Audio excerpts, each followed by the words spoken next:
Hi అండి అందరికీ. ఈరోజు మనం గుడ్లో ఎల్లి కారం అయితే చేసుకుందామండి. ఈ గుడ్లకైతే ఘాట్లు అయితే పెట్టుకుందామండి.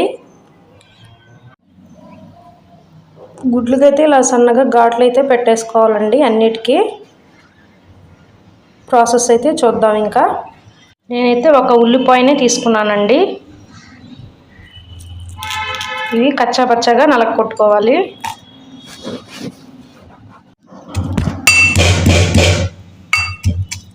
కచ్చా పచ్చగా నలుపుకొట్టుకోవాలండి. స్టవ్ ఆన్ చేసి కడాయి పెట్టుకోవాలండి. తగినంత ఆయిల్ వేసేసుకుందాం. కొంచెం పసుపు వేసుకుందాం. మనం కచ్చా పచ్చగా నలుపుకొట్టుకున్న తెల్లగడ్డలు కూడా ఇందులో వేసేసుకుందాం. అలాగే ఒక స్పూన్ కారం కూడా వేసేసుకుందాం. బాగా మిక్స్ చేసేసుకోవాలి.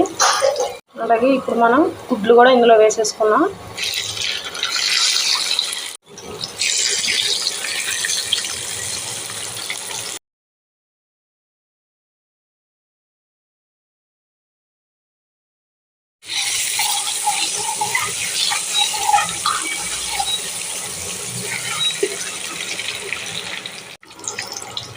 అలాగే కొంచెం సాల్ట్ కూడా వేసుకుందాం.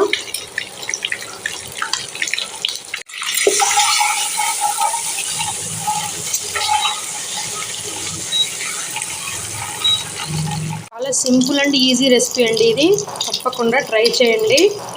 చాలా రుచిగా కూడా ఉంటుంది. వేడి రైస్లోకి అయితే చాలా బాగుంటుందండి. అంతేనండి, కోడిగుడ్లు ఎల్లి కారం రెడీ అయిపోయిందండి. చాలా ఈజీగా ఉంటుందండి. తప్పకుండా మీరు కూడా ట్రై చేయండి. అలాగే మన ఛానల్ని లైక్ అండ్ సబ్స్క్రైబ్ చేయండి.